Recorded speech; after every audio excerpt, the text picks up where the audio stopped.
네, 이재현의 뉴스 정면 승부 1부. 오늘의 주요 뉴스 정리하는 뉴스 인앤아웃으로 시작하겠습니다.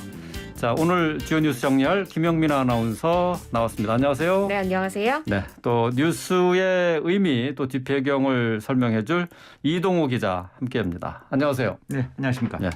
자, 6일 지방선거 오늘 새벽에 드라마가 펼쳐졌죠. 선거 지방선거 결과 먼저 짚어보겠습니다. 뚜껑을 열어보기 전까지 누구도 쉽게 결과를 예측하기 어려웠습니다. 사전에 출구조사 발표가 있어서 그걸 예상하고 잠을 잤던 사람들은 깜짝 놀랐을 것 같아요. 접니다.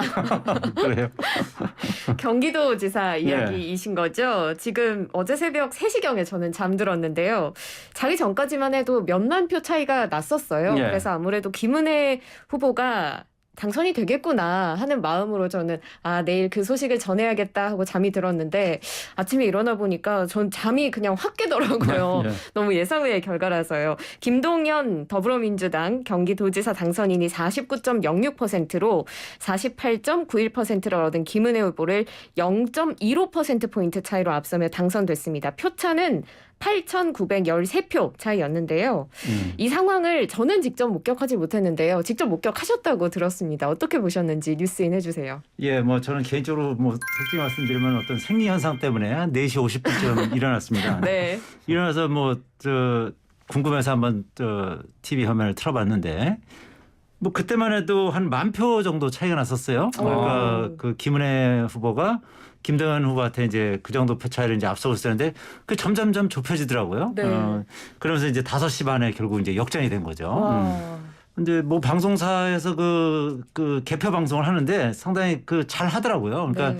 지금 어느 지역의 표가 지금 얼만큼 개표가 아직 안 됐는지, 그리고 그 지역의 지금 전반적인 어떤 투표 성향은 어떤지 그런 거를 하는 걸 보니까 그것만 딱 보면 이거는 역전된 것이 당연하고 이 표차는 점점 더 벌어질 수밖에 없겠구나. 이제 그렇게 느꼈던 게 이제 남은 표가 대부분이 이제 부천하고 화성 같이 이제 인구가 많으면서 민주당 성향이 강한 지역이었어요. 그리고 국민의힘 성향이 강한 지역 중에는 뭐 일부만 남아있던 데가 이제 포천이나 양평 이런 곳인데 이런 곳은 뭐 좀 전에 말씀드린 부천이나 화성에 비해서는 인구가 절대적으로 적은 지역이었거든요. 네.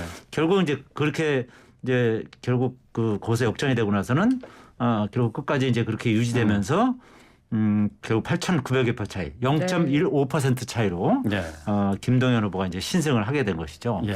그러니까 결국은 인물론에서 김동연 후보가 김은혜 후보보다 좀 더 앞섰던 것이 나름대로 이제 크게 작용하지 않았을까 이렇게 풀이가 되고요. 네. 또 한 가지는 이제 막판에 김은혜 후보가 재산 16억 원을 신고 누락했다. 이런 부분이 이제 각 선거 투표소마다 전부 다 이제 게시된 거 아니겠습니까? 네. 이런 부분이 이제 상당히 표심에 김은혜 후보 입장에서는 악영향을 미치지 않았을까. 또 아시다시피 김동연 후보 같은 경우는 이제 경제부총리를 했었고, 네. 그리고 그 라이프 스토리가 상당히 참 일종의 이제 흑수저 신화입니다. 신문 배달됐었고 덕수상고를 하고 대학을 또 야간 대학을 나와서 이제 행시 패스를 한 그런 케이스거든요. 그래서 그러다 보니까 그런 어떤 인생 역정 그리고 또 어떤 행정 경험이라든지 뭐 경제 경험이라든지 이런 데서 경험이 좀 더 앞섰던 부분이 김은혜 후보한테 우위를 보였던 그런 주요 요인이 아니었을까 그렇게 생각을 해봅니다. 뭐 인물론과 더불어서 강영석 후보의 5만 표 얘기도 자주 나오던데요. 네, 그 부분도 이제 그렇겠습니다. 이제 지금 보시다시피 이제 8,900표 차이 아니었겠습니까? 근데 네. 강영석 후보가 약 한 5만 표를 얻었어요. 네. 강영석 후보가 중간에 이제 후보 사퇴를 했다라면 어떻게 됐을지 이제 모르는 상황이었겠습니다만 뭐 그런 일종의 가정에 불과한 것이고요. 만약에 이제 후보 단일화가 이루어진다면 또 반면에 또 이 중도표심이 또 달아나는 뭐 그런 마이너스 요인도 있기 때문에 그런 부분은 반드시 후보 단일화가 더 나았다, 뭐 아쉬웠다, 뭐 이렇게 말하기에는 좀 어폐가 있는 그런 부분이 있는 것 같습니다. 예.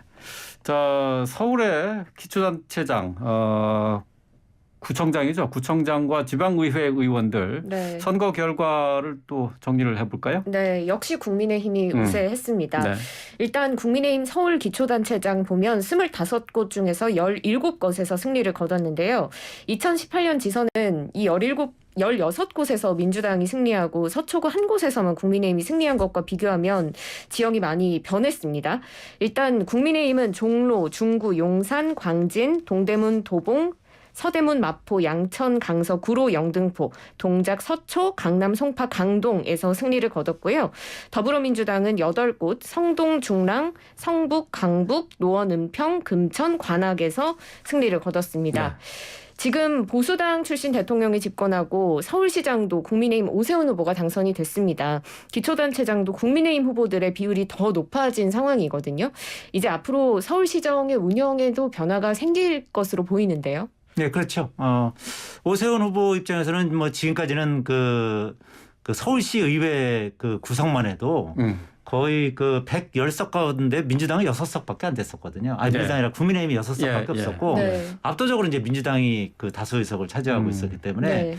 사실 뭐 곳곳에서 이제 발목을 잡으면서 제대로 시정을 펴는데 어려움이 많았던 것도 사실이고요. 네. 또 구청장들 같은 경우도 서울 시내 그 25개 중에 24개가 이제 민주당 소속 아, 아니겠습니까? 예. 그 24대 1이었는데 이번에 17대 8로 이제 국민의힘 우세로 격변했지 않습니까? 그렇죠. 그래서 그 서울시의회 같은 경우도 110석 가운데 국민의힘이 이번에 6석에서 76석으로 70석이나 늘렸습니다. 그러면서 약 70%를 차지하게 됐거든요. 네. 그 민주당은 30% 정도로 이제 아주 상당히 많이 그 줄은 뭐 그런 그 결과를 그 빚었는데요. 네.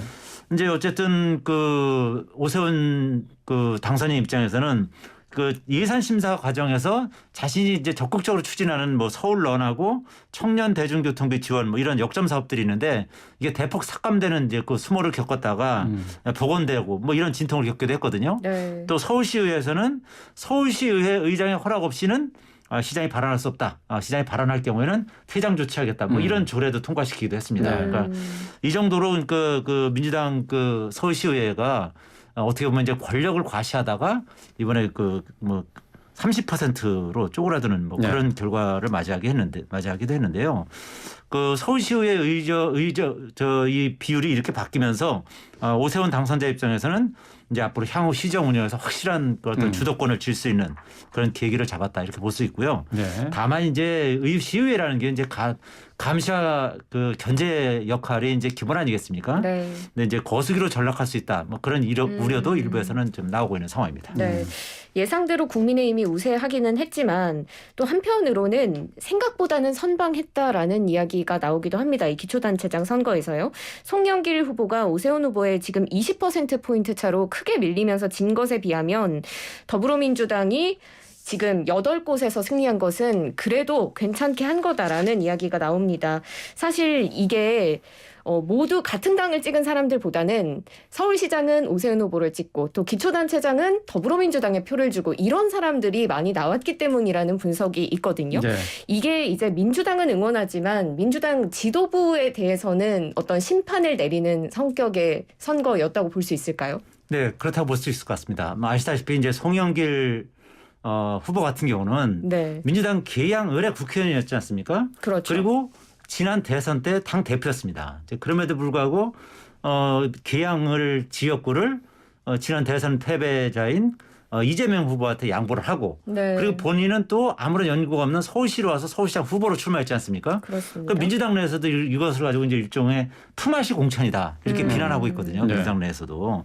그러다 보니까 이제 송영길 후보의 출마 자체가 명분에서 상당히 뒤지는 겁니다. 그리고 준비도 아무래도 여러 가지로 좀 부족했고요. 네. 그러다 보니까 이 그 민주당 지지자들이 이 시장에서는 오세훈 시장 후보를 찍고 기초단체장에서는 이 그 민주당의 기초단체장 후보를 찍는 경우가 제법 있었던 것으로 보입니다. 네. 일종의 이제 네. 교차 투표인 거죠. 네. 원래는 이제 지방선거 투표는 이렇게 그 뭐 1번이면 1번, 2번이 2번, 뭐 3번이면 3번 이렇게 쭉 줄투표라고 하죠. 줄투표를 하는 것이 지금까지 대부분의 관리고 경향이었는데 예. 이번에는 이제 그것이 이제 교차 투표가 이제 골라서 이렇게 찍는. 상당히 있었다는 얘기죠. 네. 그리고 실제로 이번에 그 민주당 그 8명 당선된 그 구청장들을 보면요.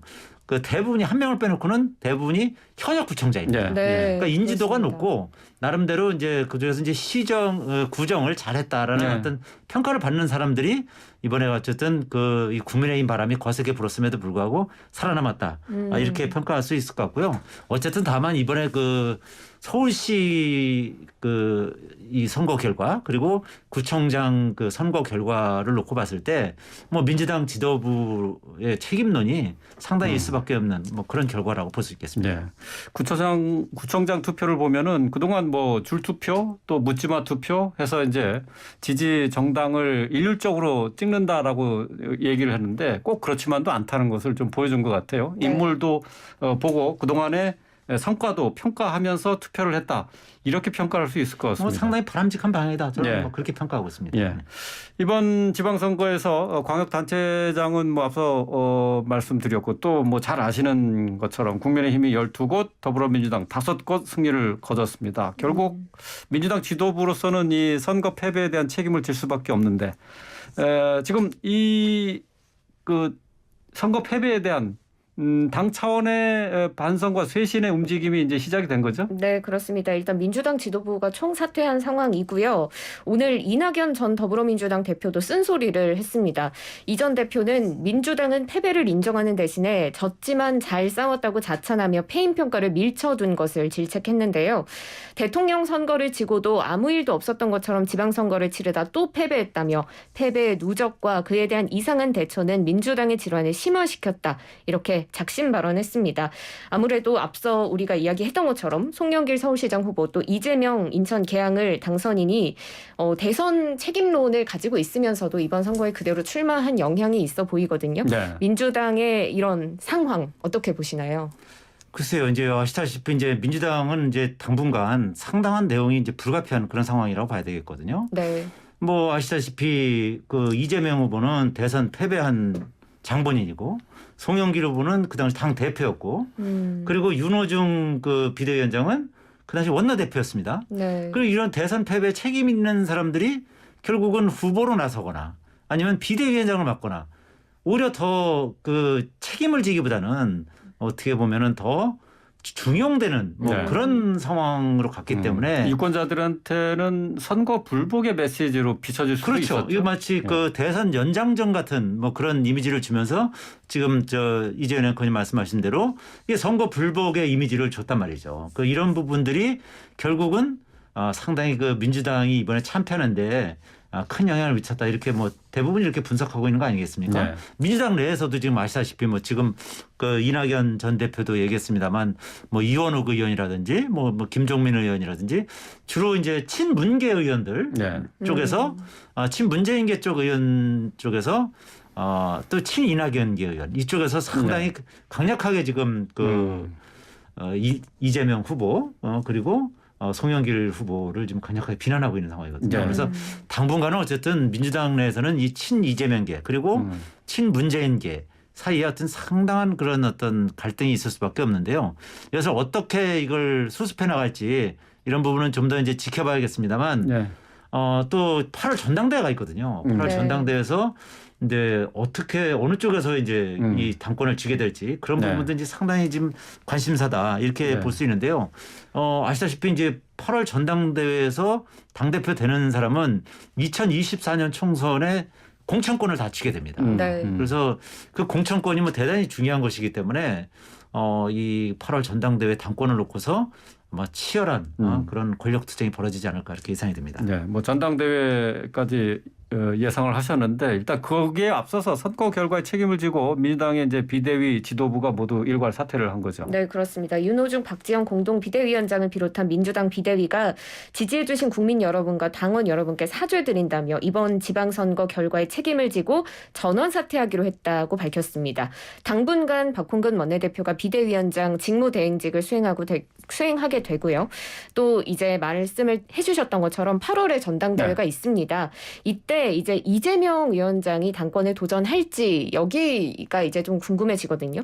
근데 지금 이재명 위원장이 인천 계양을 당선은 됐지만 사실 혼자만 이겼다라는 비판이 계속해서 제기가 되고 있습니다. 네. 그리고 처음에 이제 선대위원장으로 나설 때 민주당 과반의 승리를 이끌겠다라고 이야기를 했던 만큼 이재명 책임론에서 벗어나기는 좀 힘들지 않을까 싶은데 했는데요. 여기서 어떻게 보시는지 뉴스인 부탁드릴게요. 네, 당연히 지금 말씀하신 것처럼 뭐 이재명 책임론은 지금 당 안팎에서 지금 아주 거세게 일고 있는 상황이거든요. 네. 이런 상황에서 이제 제일 지금 첨예 관심사는 이재명 그 국회의원 당선인이 8월 전당대회 출마할 것인가 아닐 그렇죠. 것인가 이제 그런 부분이 상당히 이제 첨예 관심사인데 저는 개인적으로 출마할 가능성이 좀 더 높지 않을까 이렇게 생각합니다. 물론 지금 당 안팎의 여러 가지 사정으로 봤을 때는 쉽지 않은 결정일 수 있습니다. 하지만 일부에서는 이재명 그 국회의원 당선인 말고는 상징적인 인물이 없다.